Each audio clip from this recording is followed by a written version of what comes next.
नमस्कार। आज हम एक बड़ी अजीब, एक गहरे विरोधाभास को समझने की कोशिश करेंगे। एक ऐसी दुनिया जो प्रेम के गीत गाती है, प्रेम पर लिखती है, प्रेम की बातें करती है, लेकिन असलियत में प्रेम से बिल्कुल खाली महसूस होती है। तो सवाल यही है ना, कि अगर हर तरफ फिल्मों में, गानों में, किताबों में बस प्रेम की ही बातें हो रही हैं, तो फिर ये हमारी जिंदगी से नदारद क्यों है? चलिए इस गुत्थी को सुलझाने की कोशिश करते हैं। ओशो का ये जो उदाहरण है ना, ये बात को एकदम साफ कर देता है। प्रेम मछली के लिए समंदर जैसा है। वो उसमें ही है, वो उसका हिस्सा है, वो जिया जाता है, उसके बारे में सिर्फ बातें नहीं की जाती, उससे समझाया नहीं जा सकता, बस महसूस किया जा सकता है। तो आखिर गलती किसकी है? अक्सर हम ना गलत जगह पर उंगली उठाते हैं। हमें लगता है कि कमी शायद लोगों में है। हम ये नहीं देखते कि जिस सिस्टम, जिस कल्चर में वो जी रहे हैं, शायद कमी उसमें हो। इस बात को समझने के लिए एक बहुत ही मजेदार कहानी है। एक 100 साल तक चलने वाले पंखे की कहानी। ये कहानी ना इस दोष किस पर मढ़े वाले खेल को बिल्कुल साफ कर देगी।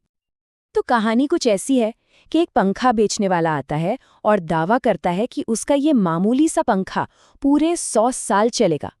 अब बादशाह तो बादशाह है, उन्हें उत्सुकता हुई और उन्होंने खरीद लिया। और हुआ वही जिसका अंदाजा था, पंखा हफ्ते भर में ही ठप। अब यहाँ आता है कहानी में ट्विस्ट। जब बादशाह ने शिकायत की तो उस बेचने वाले ने क्या कहा पता है? उसने सारा दोष बादशाह पर ही डाल दिया। बोला, महाराज, पंखे में कोई खराबी नहीं है, आपके इस्तेमाल करने का तरीका गलत है। और फिर उसने जो सही तरीका बताया, वो तो और भी कमाल का था। उसने कहा, पंखे को एकदम सीधा स्थिर पकड़िए और हवा के लिए अपना सिर जोर जोर से हिलाइए। देखिए, पंखा 100 साल चलेगा। अब ये कहानी मजाकिया लग सकती है, लेकिन ये सीधे हमारी असलियत से जुड़ती है। हजारों सालों से हमारी संस्कृति, हमारे धर्म उस टूटे हुए पंखे की तरह ही तो है। और जब लोग उन पर चलकर प्रेम नहीं पा पाते, तो हम उन्हें ही दोष देने लगते हैं। हम ये कभी नहीं सोचते कि शायद जो आदर्श हमें दिए गए हैं वही फ्लॉड हो, वही गलत हो। तो आखिर वो कौन सी दीवारें हैं, कौन सी बाधाएं हैं जो हमें प्रेम तक पहुंचने से रोकती हैं? 2 बड़ी बाधाएं हैं। चलिए पहली को देखते हैं। वो है हमारी अपनी ही जीवन ऊर्जा का दमन, जिसे कल्चर ने हमें सिखाया है। इसे ऐसे समझिए, प्रेम को बनाया नहीं जाता, उसे बस खोजा जाता है। बिल्कुल वैसे ही जैसे एक मूर्तिकार पत्थर की एक बड़ी चट्टान में से फालतू पत्थर हटाता जाता है और मूर्ति अपने आप प्रकट हो जाती है। प्रेम तो पहले से ही भीतर है, बस ऊपर की परतों को हटाना है। और इस ऊर्जा का जो मूल स्रोत है वो है काम। अब देखिए, काम शब्द को अक्सर सिर्फ यौन इच्छा समझकर बहुत छोटा कर दिया गया है, पर असल में ये वो प्राइमल लाइफ एनर्जी है, वो जीवन शक्ति है जिससे सब कुछ बनता है, सब कुछ पैदा होता है। और कमाल देखिए, इसी ऊर्जा को हमारी संस्कृति ने, हमारे समाज ने हमें दबाना सिखाया है, उसे एक पाप की तरह दिखाया है। तो इस जीवन ऊर्जा के साथ जीने के 2 ही रास्ते हैं। एक है दमन का रास्ता, जिसमें हम इसे दुश्मन मानकर इससे लड़ते रहते हैं। नतीजा, ये अंदर ही अंदर सुलगता रहता है, कोयले की तरह। दूसरा रास्ता है रूपांतरण का, जिसमें हम इसे एक बीज की तरह देखते हैं, इसे स्वीकार करते हैं और इसे विकसित होने देते हैं प्रेम में।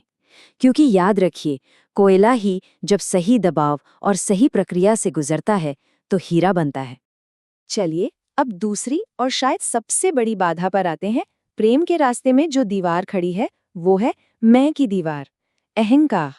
इस मैं को, इस ईगो को समझने के लिए एक रथ का उदाहरण लेते हैं। सोचिए, एक रथ क्या है? क्या वो पहिए हैं, या घोड़े, या उसका लकड़ी का ढांचा? सच तो ये है कि रथ इनमें से कुछ भी नहीं है। रथ तो बस इन सब चीजों का एक कॉम्बिनेशन है, एक जोड़ है। अगर आप एक एक पुर्जा अलग कर दे तो रथ गायब हो जाएगा। हमारा मैं, हमारा अहंकार बिल्कुल ऐसा ही है। ये बस कुछ विचारों, कुछ भावनाओं, कुछ यादों का एक गट्ठर, जिसके केंद्र में कोई ठोस पक्का मैं है ही नहीं। तो अहंकार और प्रेम में जो सबसे बुनियादी फर्क है वो यही है।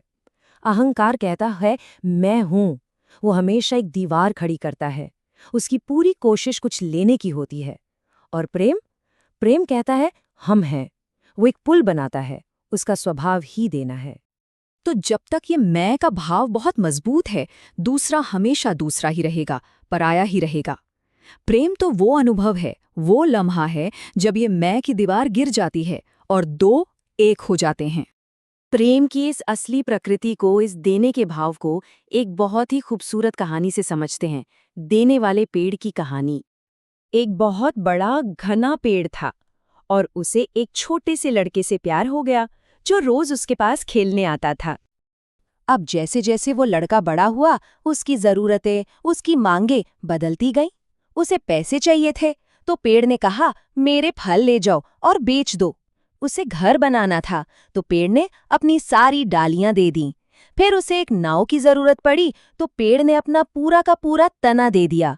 हर बार अहंकार मांगता रहा और प्रेम बिना किसी शर्त के देता रहा। और यही इस कहानी का और शायद प्रेम का भी असली सार है। प्रेम को खुशी देने में मिलती है और अहंकार को खुशी सिर्फ लेने में। कहानी के आखिर में पेड़ के पास देने के लिए कुछ नहीं बचा था, सिवाय एक सूखे ठूंठ के। और तब सालों बाद वो लड़का, जो अब एक बूढ़ा आदमी बन चुका था, वापस आया। इस बार कुछ मांगने नहीं, बस उस ठूंठ पर बैठकर थोड़ा आराम करने। तो बात एकदम साफ है, अहंकार हमेशा लेन देन की भाषा में सोचता है, मुझे क्या मिलेगा, ये उसका सवाल होता है। जबकि प्रेम अस्तित्व की भाषा है, वो बस देता है क्योंकि देना ही उसका स्वभाव है। तो आखिर में ये सवाल अपने आप से पूछने वाला है, अगर प्रेम हम सबके अंदर एक झरने की तरह है जो बस बहना चाहता है, तो फिर हमारे अपने जीवन में संस्कृति और मैं के वो कौन से पत्थर हैं जिन्होंने उस झरने का रास्ता रोक रखा है?